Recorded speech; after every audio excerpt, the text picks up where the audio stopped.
Tillerson ends Europe trip after wave of rebukes on Trump positions. Secretary of State Rex Tillerson during his week in Europe sought to shoot down any perceptions of distance between him and President Donald Trump.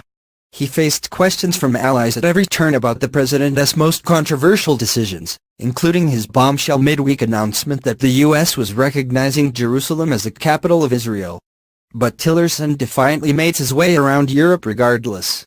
And when asked by reporters when he's planning to leave his post, the Secretary of State said, "You all need to get some new sources." On Tuesday in Brussels, he stood next to the European Union's chief diplomat, Federica Mogherini, while she condemned the U.S. for abandoning the Iran nuclear deal. The next day at the NATO headquarters, Turkey's Foreign Minister Mevlut Cavusoglu, ahead of walking into a meeting with Tillerson, called the U.S.'s Jerusalem decision a grave mistake. After that, the UK's Foreign Secretary Boris Johnson stepped away from Tillerson to insist that the U.S. implement their Middle East process immediately. Throughout the week, Tillerson faced questions from the press about whether the U.S.'s European allies will still stand with the U.S., given the new administration has abandoned the Europeans on agreements like the Paris Climate Accord and the Iran nuclear deal.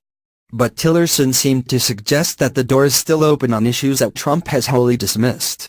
"The truth of the matter is, we've not disengaged from the climate discussions," Tillerson said at press conference in Vienna. He noted that the U.S. still sent a representative to the United Nations Climate Change Conference. In the past, Trump has seemed skeptical of climate change. And though the president has called the Iran deal an embarrassment, Tillerson said this week the U.S. is still a part of the deal. "We are using that agreement and working with our European partners in particular to truly hold Iran accountable to its responsibilities as to its nuclear program," he said.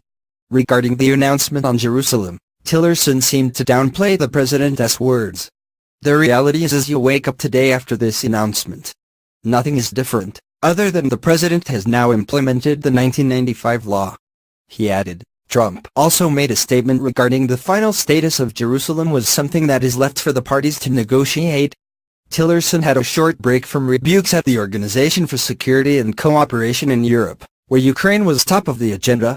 He sought to rally European allies to be more aggressive with Russia, calling it biggest threat to European security. He also came seeking commitments from Russia's Foreign Minister Sergei Lavrov to protect peacekeeping forces in Ukraine and to ultimately halt Russian aggression in the region.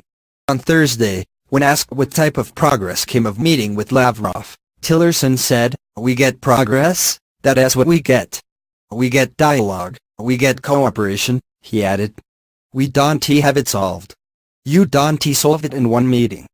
Tillerson called Ukraine single most difficult obstacle to normalizing relations with Russia, omitting any mentions of election interference or cyber hacking. For his part, Lavrov was one of the few leaders who did not publicly condemn Tillerson for the Jerusalem announcement. In fact, when pressed, he claimed he couldn't hear a question on the matter twice shouted by ABC News.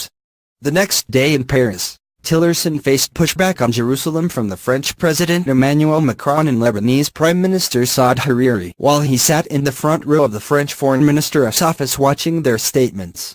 Tillerson also weighed in on Saudi Arabia's blocking humanitarian aid to Yemen, saying, "I think we would encourage the Saudis to be a bit more measured and a bit more thoughtful in those actions too, I think, fully consider the consequences."